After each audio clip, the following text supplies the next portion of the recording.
नमस्कार प्रेक्षकांनो, नशिबान या मालिकेच्या आजच्या भागामध्ये काय घडलं हे आपण पाहूयात. आता देवकी ज्या ठिकाणी उभी असते तिच्या पाठीमागे नागेश्वर फोनवरती बोलत असतो. आता देवकी त्याचा आवाज ओळखते आणि खूपच घाबरून पाठीमागे पाहते. ती समोर गाडीमधून जाताना नागेश्वरला पाहते आणि त्याच्या गाडीच्या पाठीमागे जाऊ लागते. पण अचानकपणे एक गाडी समोरून येते आणि त्या धक्क्याने ती खाली पडते, बेशुद्धही होते. आता त्याच वेळेस रुद्र तिथे येतो आणि काय झालं यांना, लवकर ॲम्ब्युलन्स बोलवा असं म्हणून रुद्र तिला NGOमध्ये घेऊन जातो. आता इकडे उर्वशी गिरिजाला म्हणते, काय गं, या घरामध्ये अजून कोण तुझा मित्र झालाय गं? आधीच ती वासंती तुझ्या प्रेमामध्ये बुडालीच आहे. आता माझ्या मोबाईलवरून तुला कॉल करायला असा कोण तुझा जवळचा जिवलग तयार झाला इथे? गिरिजा म्हणते, म्हणजे तो फोन तुम्ही केलाच नव्हता? अरे देवा, मी तर उगाचच देवाचे मनातल्या मनात आभार मानले आणि तुमचेसुद्धा आभार मानले की बरं झालं तुम्ही फोन केला म्हणून मी वाचले. पण काय करणार, तुम्ही तर फोन केलाच नव्हता.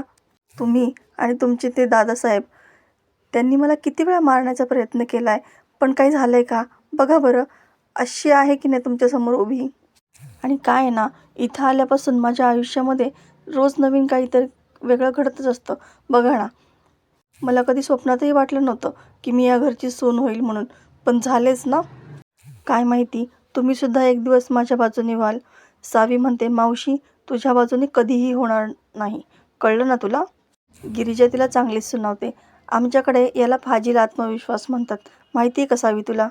माझ्यामध्ये तो फाजील आत्मविश्वास कधी नव्हता आणि कधी नसेलसुद्धा. नाहीतर तुम्ही किती प्रयत्न केले ना मला मारण्यासाठी, तुम्ही आणि त्या नागेश्वर साहेबांनी, पण तरीसुद्धा मी आहे की नाही तुमच्यासमोर अगदी ठणठणीत, धडधाकट. पण तुमचा तो फाजील आत्मविश्वास कुठेतरी ढळलेला दिसतोय मला. आता इकडे डॉक्टर देवकीला चेक करतात आणि सांगतात की यांचा BP खूप वाढला आहे, त्यामुळे ह्या बेशुद्ध झाल्या आहेत. पण शुद्धीवर आल्यानंतर त्यांना काहीतरी एनर्जेटिक द्या. तितक्यात आता देवकीला शुद्ध येऊ लागते. आता रुद्र तिला विचारतो की मावशी बरं वाटतंय का? आणि तितक्यात देवकी एका छोट्या मुलीला तिच्या डोळ्यांसमोर पाहते आणि तिला लगेच छकुली अशी हाक मारते. रुद्र म्हणतो, अहो ती छकुली नाही आहे. आणि मग त्याला आठवतं की गिरिजा या अगोदरसुद्धा छकुलीचाच विषय काढत होत्या. त्यांना घरात आल्यानंतर छकुलीचेच भास झाले होते आणि मंदिरामध्ये सुद्धा एक बाई त्यांना भेटली होती जी छकुलीला शोधत होती. मग रुद्र विचार करतो, या त्याच तर नसतील ना? आता इकडे उर्वशी गिरिजाला म्हणते, तू कशाला थांबतेस ग या घरामध्ये? तू कधी जाणार आहेस इथून निघून? तेव्हा गिरिजा म्हणते, मी अशी या घरातून जाणार नाही. जोपर्यंत मी तुमचं खरं रूप रुद्रसमोर आणत नाही ना, तोपर्यंत तर मी इथून कुठेच जाणार नाही.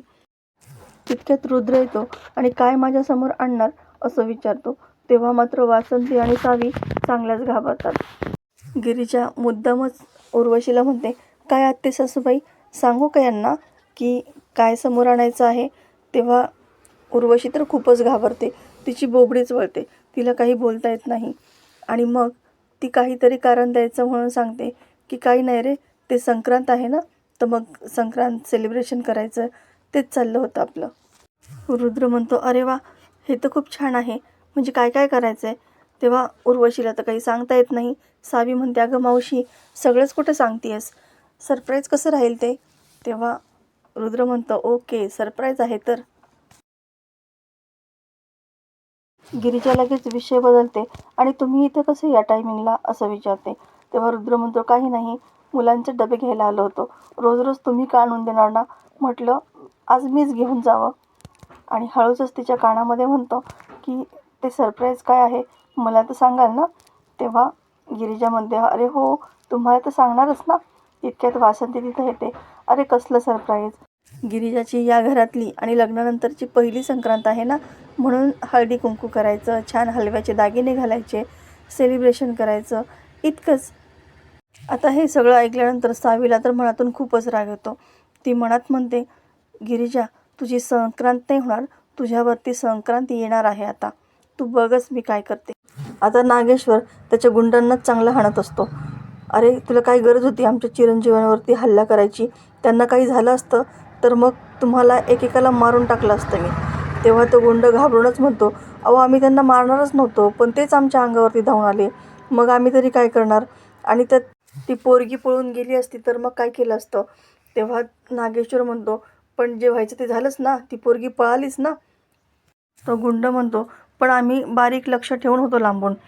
एक बाई आली होती आणि तिनेच तिला सोडवलं आणि आम्ही तिच्यापर्यंत पोहोचणार तोपर्यंत रुद्रसाहेबांना शुद्ध आलेली होती, त्यामुळे आम्हाला काहीच करता नाही आलं. आता नागेश्वर म्हणतो, काय म्हणालास? बाई? कोणती बाई? तेव्हा तो गुंड सांगतो, ती तुळजापुरातली नव्हती, तिला पहिल्यांदाच पाहिलं आम्ही. नागेश्वर विचारात पडतो की अशी कोण बाई आहे की जी इतक्या आड वाटेमध्ये जंगलामध्ये गिरिजाची मदत करण्यासाठी पोहोचली. तिला तर आता शोधून काढावंच लागेल. इकडे देवकी विचार करत असते की इतक्या वर्षानंतर मला देवी आईने इथपर्यंत आणलं म्हणजे नक्कीच काहीतरी कारण असेल. मी नागेश्वरच्या बायकोकडून माझ्या छकुलीला वाचवण्याचं वचन घेतलं होतं, पण आता मला तिला शोधावंच लागेल. ती जोपर्यंत सापडत नाही तोपर्यंत मी इथून जाणार नाही. देवकी आता स्वतःशीच ठाम निश्चय करते. इकडे रुद्र श्रीमंतला म्हणतो की श्रीमंत, त्या बाई जेव्हा शुद्धीवरती आल्या ना तेव्हा त्यांनी छकुली हे नाव घेतलं. आणि तुला आठवते का, गिरिजा जंगलामध्ये हरवल्या होत्या तेव्हा त्यांनी मला सांगितलं होतं की एक बाई होती जी छकुलीला शोधत होती. पण मला एक प्रश्न पडतोय, ही बाई नेमकी तीच तर नसेल ना? तेव्हा श्रीमंत म्हणतो, कसं शक्य आहे? 70-80 किलोमीटर आपण लांब आलो आहे. ती बाई इतक्या लांब एका रात्रीतून कशी काय येऊ शकते? रुद्र म्हणतो, कदाचित त्यांना असं कळालं असेल की त्यांची छकुली तुळजापुरात आहे म्हणून त्या इथं आल्या असतील. पण आता आपणच त्यांची मदत करायला हवी. आपण तुळजापुरातल्या प्रत्येक व्यक्तीला ओळखतोच, त्यामुळे आता आपणच त्यांची छकुली त्यांना शोधून द्यायची आहे. तेव्हा श्रीमंतसुद्धा त्याच्या होमध्ये हो मिळवतो. आता इकडे वासंती गिरिजेसाठी एक काळी साडी देते आणि तिला सांगते की ही साडी माझ्या आईची आहे. जेव्हा रुद्रपोटामध्ये होतं ना तेव्हा तिने मला ही साडी दिली होती. माझ्या खूप आठवणी आहेत या साडीसोबत आणि आता ही साडी आता तुझी झाली. उद्या जेव्हा बायका हळदी कुंकवाला येतील ना तेव्हा ही साडी तू घाल. गिरिजा म्हणते, आई ही खूप मोठी जबाबदारी आहे, तुम्ही मला ही साडी का देताय? वासंती म्हणते, अगं राहू देत गं, तुझ्यावरती ही साडी खूप छान दिसेल. आणि हो, उद्या हळदी कुंकवाला तुला तुझ्या माहेरच्यांना बोलवायचं असेल ना तर बोलून घे. तेव्हा गिरिजा खूप इमोशनल होते. माहेर आता उरलंच कुठं आई? आता इकडे रुद्र देवकीशी बोलायला येतो आणि विचारतो की मावशी, तुम्ही मगाशी छकुली असं काही म्हणालात ना, तुमची मुलगी आहे का छकुली? कुठे आहे ती? कुठं हरवली? तेव्हा देवकी त्याला सांगते की त्या राक्षसामुळे मीच माझ्या मुलीला माझ्यापासून दूर केलं. तिला मागचे क्षण आठवू लागतात. आता रुद्र म्हणतो, राक्षस? कोण राक्षस? कोणाबद्दल बोलताय तुम्ही? त्याचं नाव काय? देवकी काही सांगायला जाणार तितक्यात श्रीमंत त्या ठिकाणी येतो आणि सांगतो की रुद्र, तुझे आबासाहेब आले आहे तिथं. रुद्र लगेच बाहेर जातो आणि देवकीला जे सांगायचं ते तिला काही सांगता येत नाही. आता इकडे गिरिजा म्हणते, विशाखा आहे ना, विशाखाला बोलवीन मी. आणि तितक्यात ती गप्प होऊन जाते. वासंती म्हणते, अगं काय झालं? बोल ना.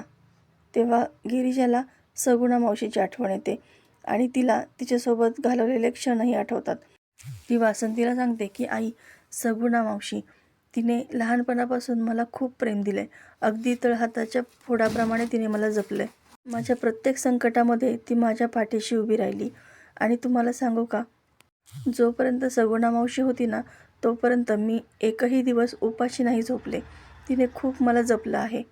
पण आता ती थोडी नाराज झाली आहे ना, म्हणजे तिच्या मनाविरुद्ध ती नको म्हणत असतानासुद्धा मी या घराशी संबंध जोडले ना, म्हणून ती खूप नाराज झाली आहे. वासंती म्हणते, अशीच आहे ती, तिचा राग असाच आहे. माझी सख्खी मोठी बहीण आहे, पण आजवर तिने कधी दुरूनसुद्धा माझी चौकशीसुद्धा केलेली नाही आहे. तू नको काळजी करूस, सगळं व्यवस्थित होईल. तुझा पायगुण खूप चांगला आहे. तुझ्यामुळेच रुद्रने पहिल्यांदा माझ्या हातून चहा घेतला. तू जशी या घरामध्ये आली आहेस ना, तशा ज्या गोष्टी घडणार नाहीत त्या गोष्टीसुद्धा घडत आहेत. सगळं अगदी छान आणि तुझ्या मनासारखं होणार आहे. चल आता उद्याची तयारी करूयात. आता इकडे नागेश्वर रुद्राला भेटायला येतो. रुद्र म्हणतो, आबासाहेब काही काम होतं का? खरं तर नागेश्वरला त्या बाईचा शोध लावायचा असतो ज्याने गिरिजाला सोडवलं. त्यामुळे तो चौकशी करण्यासाठी रुद्राकडे आलेला असतो. त्याला काहीतरी माहिती आहे का पाहावं. तेव्हा तो रुद्राला विचारतो की काल सुनबाई काहीतरी छकुली म्हणून म्हणत होत्या ना, मग कळलं का की ती बाई कोण होती? तेव्हा रुद्र म्हणतो, हो, एक मावशी होत्या, त्या त्यांच्या मुलीला म्हणजे छकुलीला शोधत होत्या. आता नागेश्वरला सगळे मागचे ते क्षण आठवू लागतात आणि तो प्रचंड घाबरतो. रुद्र त्याला सांगतो की आणि योगायोग बघा ना बाबा, आज मला एक मावशी भेटल्या, त्यासुद्धा त्यांच्या छकुलीला शोधत होत्या. त्यांना बरं वाटत नव्हतं म्हणून त्यांना आपल्याच NGOमध्ये आणलं. तेव्हा नागेश्वर म्हणतो, त्या आहेत आत्ता की सोडले त्यांना? तेव्हा रुद्र म्हणतो, अहो आहेत ना. तेव्हा मात्र नागेश्वर चांगलाच घाबरतो आणि ती बाई कोणती आहे हे जाणून घेण्यासाठी तो म्हणतो, चला आपण भेटायचं का त्यांना? रुद्र म्हणतो, हो ठीक आहे. पण आता त्यांचं हे बोलणं चालू असताना देवकी तिथं आलेली असते आणि ती लांबूनच पाहते, नागेश्वरशी हा मुलगा काय बोलत असेल? हा नागेश्वरचा तर माणूस नसेल ना, त्याच्यासाठी तर काम करत नसेल ना. आता ती खूपच घाबरते आणि लपून बसते. नागेश्वर आतमध्ये येतो आणि रुद्र त्याला त्या खोलीमध्ये घेऊन जातो, पण तिथे कोणीही नसतं. तर प्रेक्षकांनो, येणाऱ्या भागामध्ये आपल्याला पाहायला मिळणार आहे की रुद्र गिरिजासाठी गजरा घेऊन येतो, पण गिरिजा म्हणते की हा गजरा तुम्ही आईसाहेबांना द्या, त्यांना खूप आवडेल. तसं तो वासंतीकडे तो गजरा घेऊन जातो. वासंती खूप खुश होते. रुद्रनी पहिल्यांदा तिच्यासाठी काहीतरी आणलेलं असतं. आता इकडे नागेश्वर फोनवरती त्याच्या माणसांना सांगतो की मुलांनी बनवलेल्या खेळण्यांच्या खाली आपल्या दारूच्या बाटल्या ठेवल्या आहेत ना, सगळं पार्सल बरोबर वेळेत पोहोचलं पाहिजे आणि ट्रकचा नंबर देखील सांगतो. आता हे बोलणं नेमकी प्रभास ऐकतो आणि प्रभास एका चिठ्ठीमध्ये लिहून तो बोळा गिरिजाच्या खोलीमध्ये फेकतो. आता ती चिठ्ठी गिरिजाच्या हाती लागते. तर प्रेक्षकांनो, अशाच नवनवीन व्हिडिओ अपडेटसाठी चॅनलला सबस्क्राईब करा. नोटिफिकेशनसाठी बेल आयकॉन अवश्य दाबा. व्हिडिओ पाहिल्याबद्दल धन्यवाद.